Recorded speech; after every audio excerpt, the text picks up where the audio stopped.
சங்கீதங்கள் 138வது சங்கீதம் 8வது வசனத்தை இன்றைய தியானத்திற்காக நாம் எடுத்துக்கொள்ள போகிறோம். சங்கீதங்கள் 138:8. எனக்காக யாவையும் செய்து முடிப்பார். கர்த்தாவே, உமது கிருபை என்றும் உள்ளது. உமது கரத்தின் கிரியைகளை நெகிழ்விடாதிருப்பீராக. கர்த்தர் எனக்காக யாவையும் செய்து முடிப்பார்.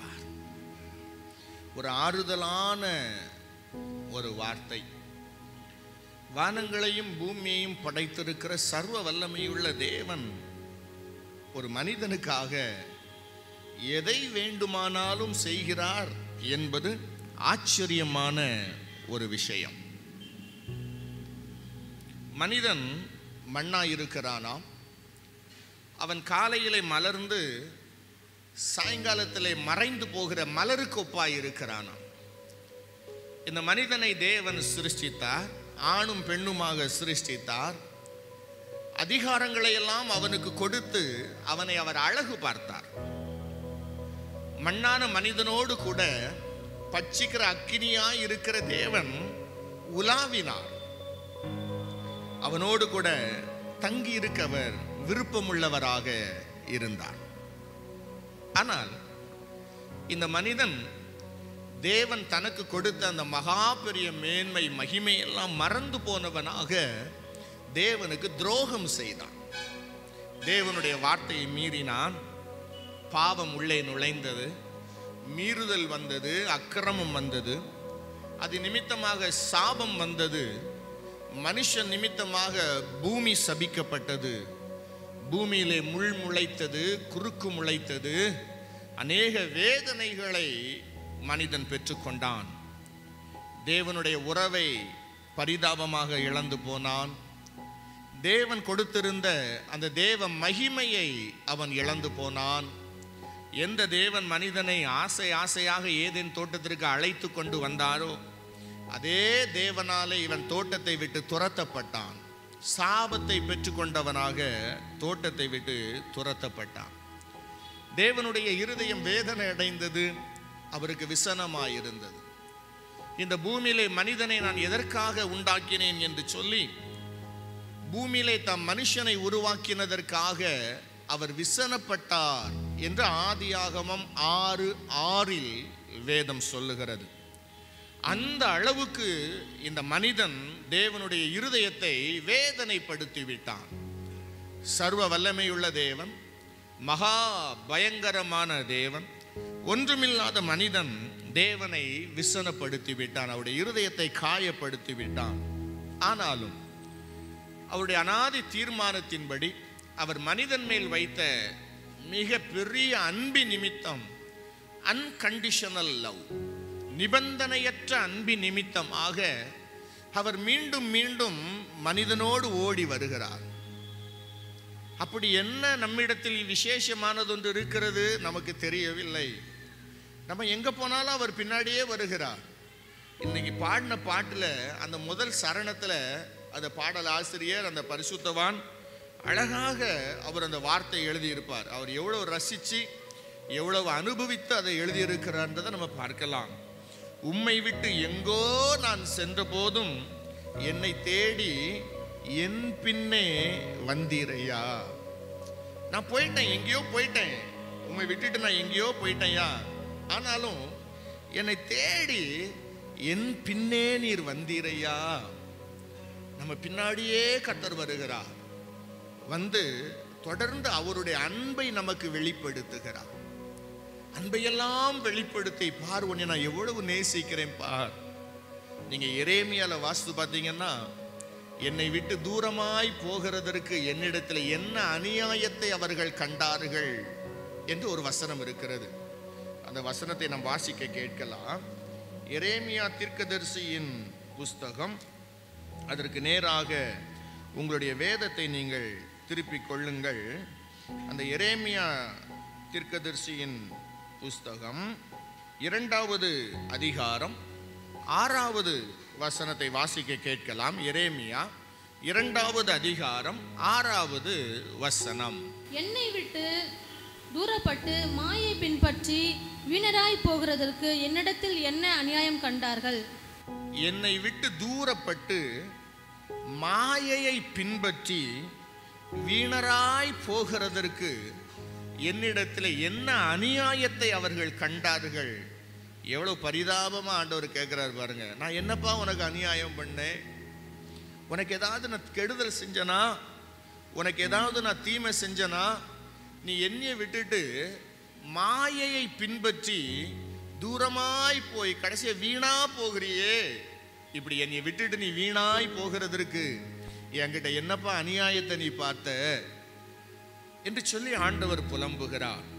நம்ம எவ்வளவுதான் தூரமா போனாலும் கர்த்தர் நம்மை தேடி வந்து தம்முடைய அன்பையெல்லாம் வெளிப்படுத்தி அவருடைய இருதயத்திற்கு ஏற்றபடி ஒரு மனுஷன் மாறும்போது, அந்த மனுஷன் கொஞ்சம் கர்த்தரோடு இசைந்து நடக்க தொடங்கும் போது, கர்த்தருக்கு விருப்பமுள்ள வாழ்க்கையை அவன் வாழ்வதற்கு அவன் தன்னை அர்ப்பணிக்கிற போது, அந்த மகா பயங்கரமான தேவன் மனிதனுக்காக எதை வேண்டுமானாலும் செய்வதற்கு ஆயத்தமாகி விடுகிறார்.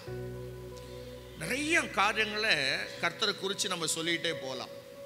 அதனால தான் வேதம் சொல்லுகிறது, இந்த கர்த்தரை தெய்வமாய் கொண்டிருக்கிற ஜனம் பாக்கியம் உள்ளது. உலகமெங்கும் உள்ள ஜனங்களிலே யார் பாக்கியவான்கள்னா, இயேசுவை தெய்வமாக கொண்டிருக்கிற ஜனங்கள் பாக்கியவான்கள். கர்த்தரை தெய்வமாக கொண்டிருக்கிற ஜனங்கள் பாக்கியவான்கள். நம்ம திருப்பி ஒரு கேள்வி அந்த வசனத்திட்ட, ஐயா கர்த்தருடைய வார்த்தையே என்னை பார்த்து நான் பாக்கியவான் என்று என்னோடு பேசுகிறாயே, சொல்லுகிறாயே, அப்படி என்ன பாக்கியத்தை எனக்கு நீ தந்தாய்?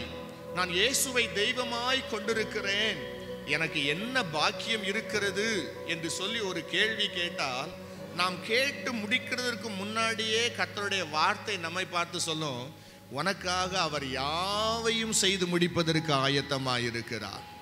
அவர் எல்லாவற்றையும் செய்வதற்கு அவர் விருப்பமுள்ளவராக ஆயத்தமுள்ளவராக இருக்கிறார். என்ன வேணாலும் செய்வாரா? என்ன வேண்டுமானாலும் செய்வார். ஒரு முறை ஒரு குறிப்பிட்ட பட்டணத்திற்கு 3 நாட்கள் ஊழியத்திற்காக நான் அழைக்கப்பட்டிருந்தேன்.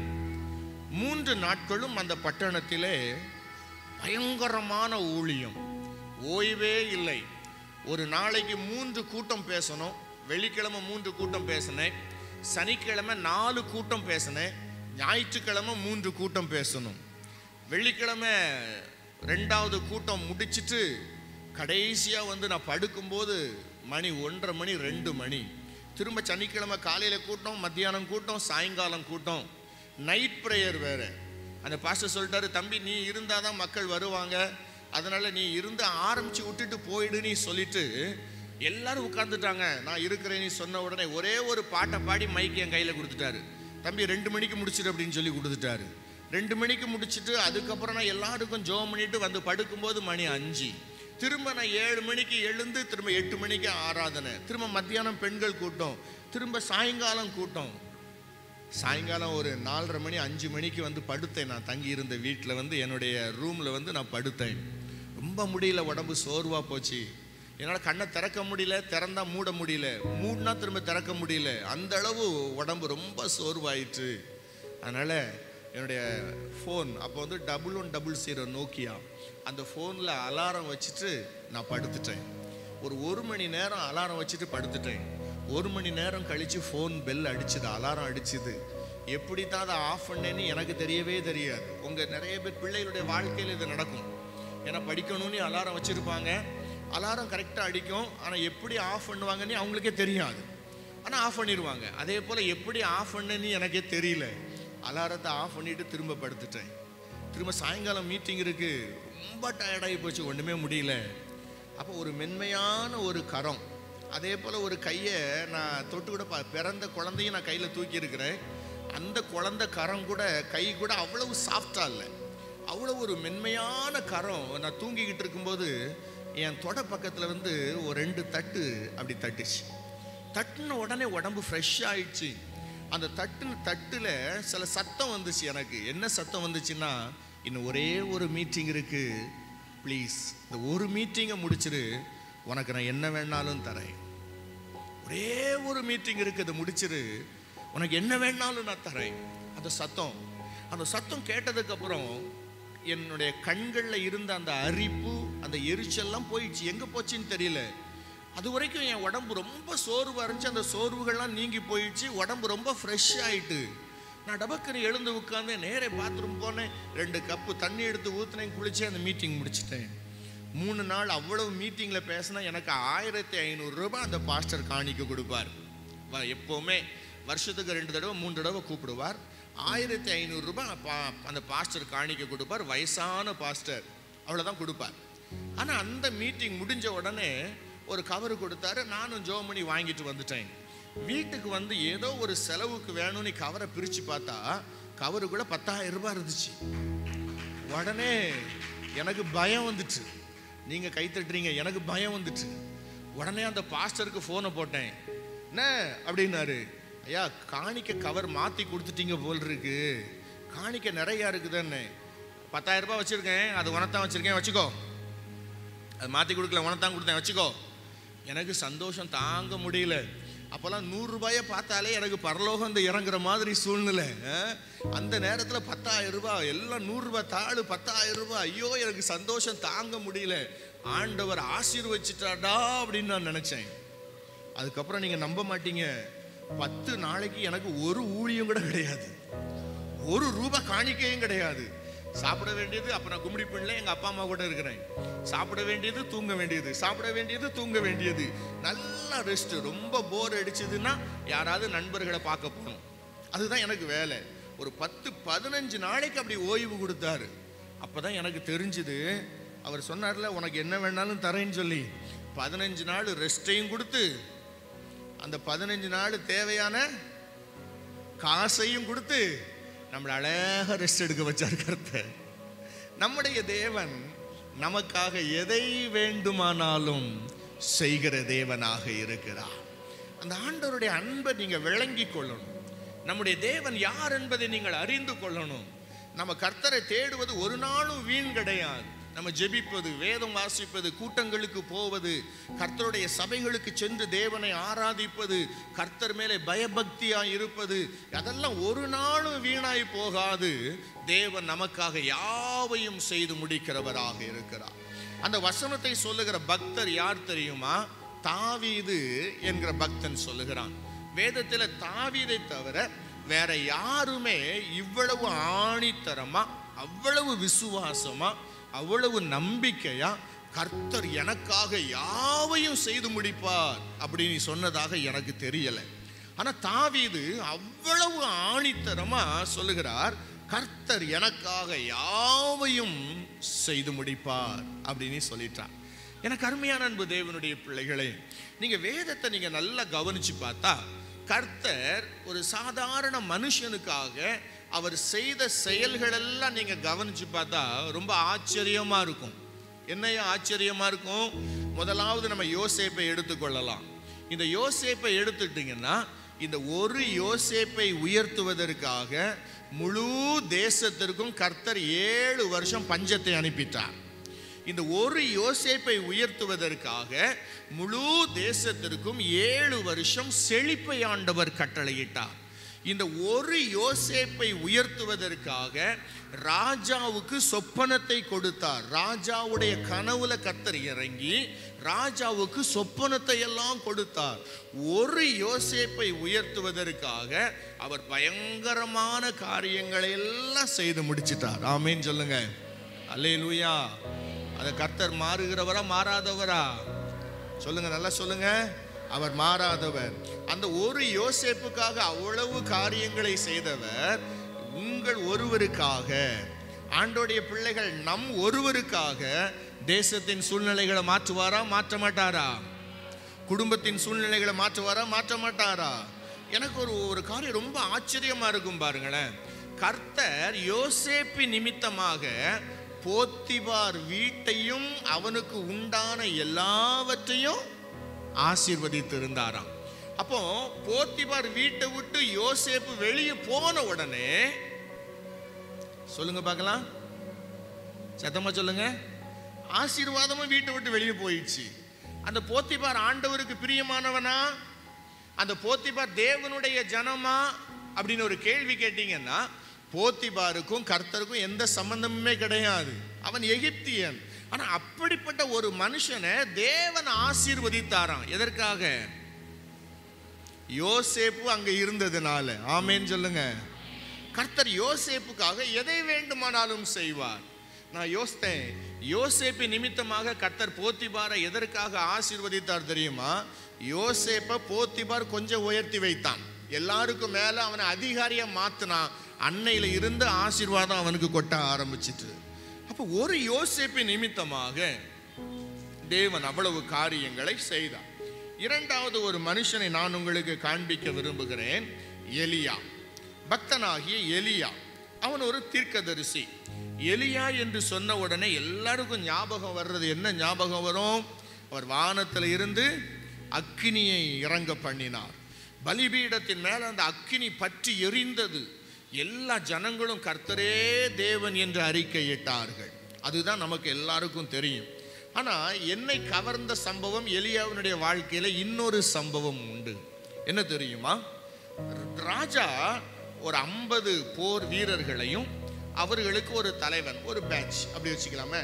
இப்போ நம்ம உலக வழக்கத்தின்படி சொல்லணும்னா ஒரு கம்பெனி அப்படிதான் சொல்றாங்க. ராணுவம் ஒரு டீம் போகுதுன்னா அது ஒரு கம்பெனி அப்படின்னு சொல்றாங்க. அப்போ ராணுவத்துல ஒரு கம்பெனியை எலியாவை கூட்டிட்டு வர்றதுக்காக அனுப்புறார். எலியா மலை உச்சியில உட்கார்ந்து இருக்கிறாரு. இந்த ஊழியக்காரனை ராஜாட்ட கூட்டிட்டு வர்றதுக்கு ராஜா ஒரு கம்பெனியை, மிலிட்ரி கம்பெனியை அனுப்புறார். அந்த டீம்ல எத்தனை பேர் இருந்தாங்கன்னா 51 பேர் இருக்கிறாங்க. 50 பேர் சிப்பாய்கள், அதுல ஒருவன் தலைவன். இப்ப போன உடனே அவங்க இந்த எலியாட்ட போய் சொல்றாங்க, தேவனுடைய மனுஷனே, ராஜா உன்னை வர சொல்லுகிறார். அவ்வளவுதான். உன்னை நான் அரெஸ்ட் பண்ண வந்திருக்கிறோம், உன்னை நாங்க பிடிச்சிட்டு போக வந்திருக்கிறோம், அதெல்லாம் சொல்லல. தேவனுடைய மனுஷனே, ராஜா உன்னை வர சொல்லுகிறார், அவ்வளவுதான் சொன்னாங்க. உடனே இவர் என்ன சொன்னார் தெரியுமா? நான் தேவனுடைய மனுஷனானால், எலியா சொல்றார், நான் தேவனுடைய மனுஷனானால் வானத்துல இருந்து அக்கினி இறங்கி உன்னையும் உன் கூட வந்திருக்கிற 50 பேரையும் இங்கேயே சாம்பலாக்கிரும் நீ சொல்றாரு.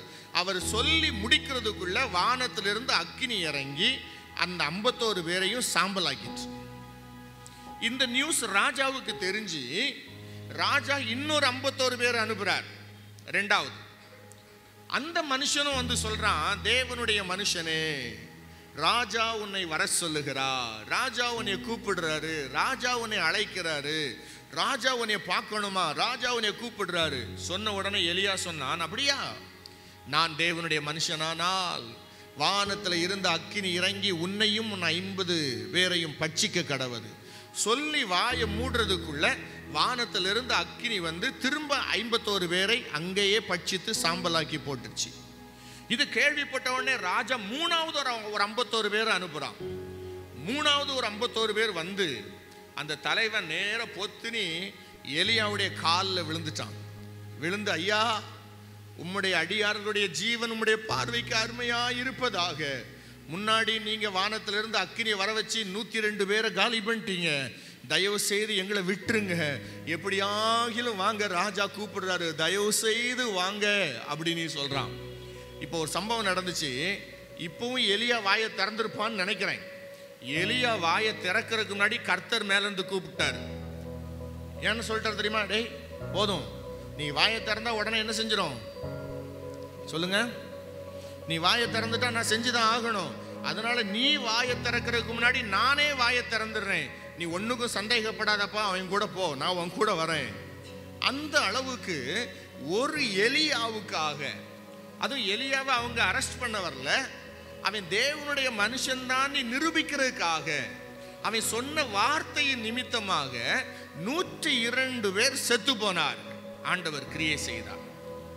இது எலியாவுடைய வாழ்க்கை. அடுத்தது எலியாவுடைய சிஷ்ய பிள்ளையாகிய எலிசாவுடைய வாழ்க்கை கவனிச்சு பாருங்க. எலிசா என்னை மாதிரி தலை போல தெரியுது. எலிசா ஊர்ல போகும்போது கொஞ்சம் பேர்லாம் வந்து யூத்தெல்லாம் வந்து கிண்டல் பண்ணியிருக்கிறாங்க எலிசாவை. என்ன சொல்லி கிண்டல் பண்ணியிருக்கிறாங்கன்னா, மொட்டை தலையா, ஏறி போ, மலை மேலே போ, மொட்டை தலையான்னு கிண்டல் பண்ணியிருக்கிறாங்க. அவன் ஏதோ அது நேச்சர், கிண்டல் பண்ணுறது. கிண்டல் பண்ணியிருக்கிறாங்க. இந்த எலிசா டென்ஷன் ஆகிட்டார். எலிசா டென்ஷன் ஆகி திரும்பி அவங்கள பார்த்து அவன் சபித்தானான்.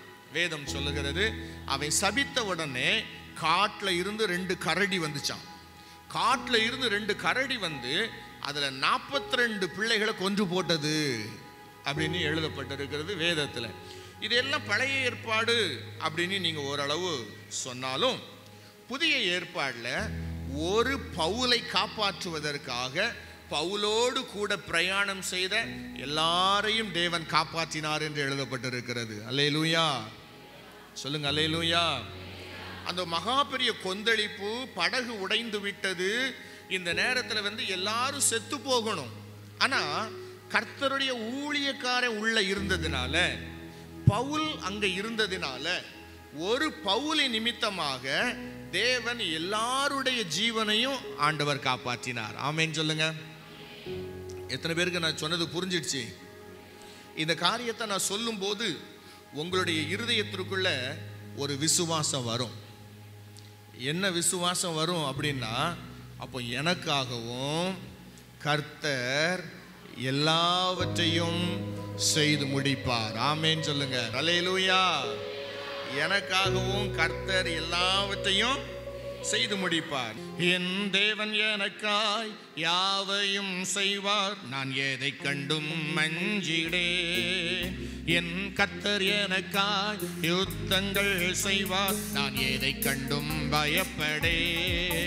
என் தேவன் எனக்காய் யாவையும் செய்வார், நான் எதை கண்டும் மஞ்சிடே. என் கர்த்தர் எனக்காய் யுத்தங்கள் செய்வார், நான் எதை கண்டும் பயப்படே. நான் அஞ்சிடேன், நான் சோர்ந்திடேன், நான் சோர்ந்திடேன் ஒருபோதும். நான் அஞ்சிடேன், நான் கலங்கிடேன், நான் சோர்ந்திடேன் ஒருபோதும்.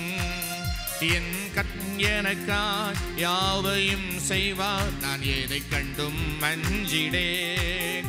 என் கர்த்தர் எனக்காய் யுத்தங்கள் செய்வார், நான் எதை கண்டும் பயப்படேன். என்னென்ன துன்பங்கள் வந்தாலும் எந்தன் இயேசு என்னை மறவார். சொந்தங்கள் என்னை வெறுத்தாலும் எந்தன் இயேசு என்னோடு இருப்பார்.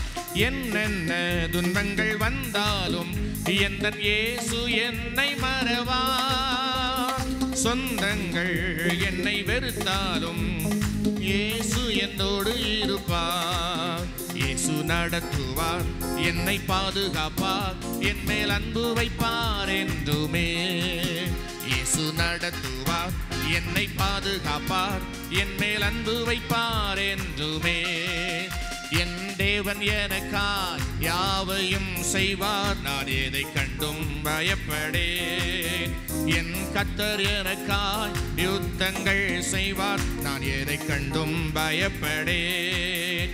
என் தேவன் எனக்காய் யாவையும் செய்வார், நான் எதை கண்டும் அஞ்சிடேன்.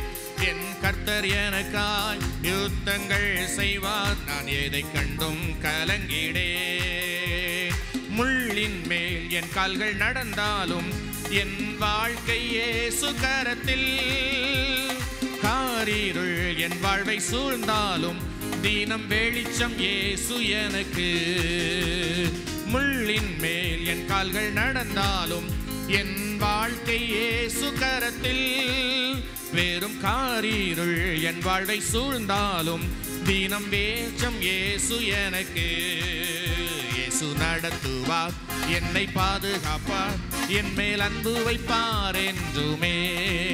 இயேசு நடத்துவார், என்னை பாதுகாப்பார், என் மேல் அன்பு வைப்பார் என்றுமே.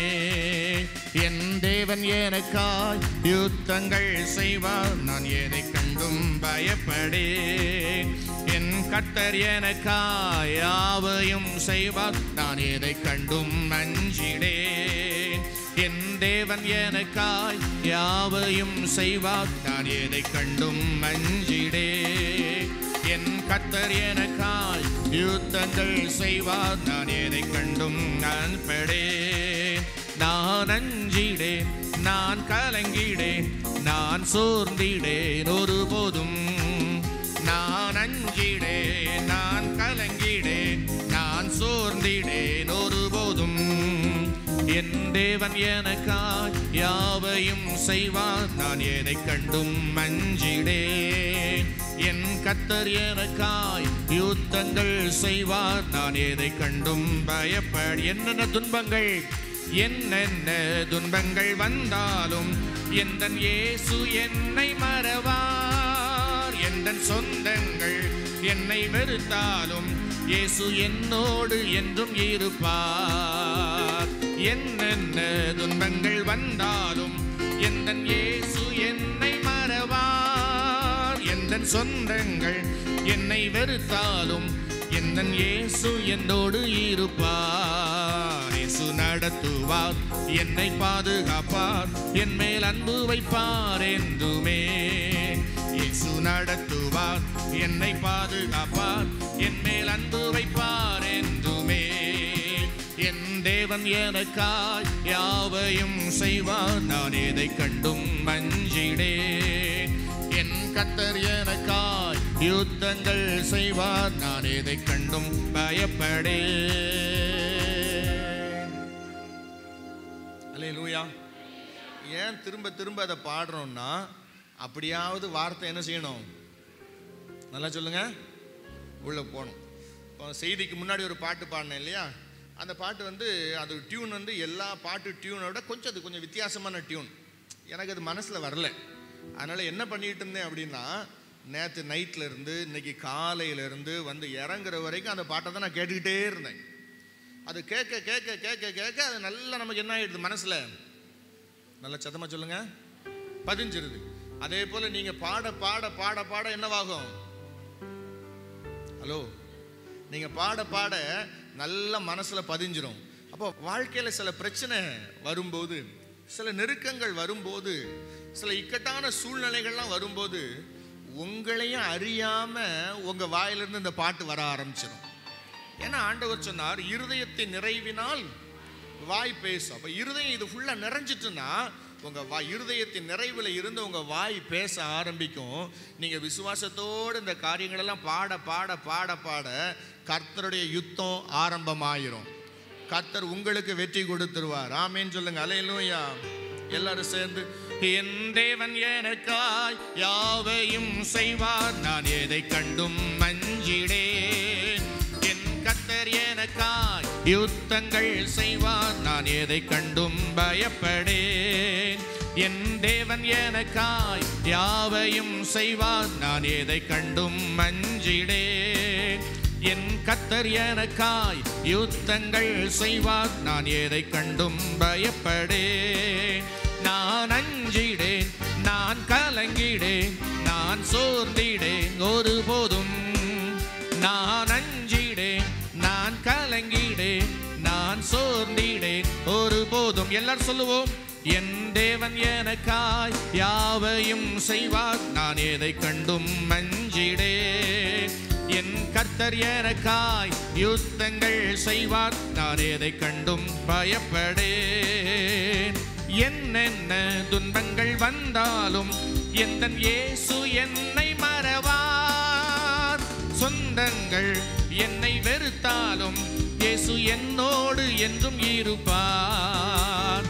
என்னென்ன துன்பங்கள் வந்தாலும் எந்தன் இயேசு என்னை மறவார். எந்தன் சொந்தங்கள் என்னை வெறுத்தாலும் இயேசு என்னோடு இருப்பார். இயேசு நடத்துவார், என்னை பாதுகாப்பார், என் மேல் அன்பு வைப்பார் என்றுமே.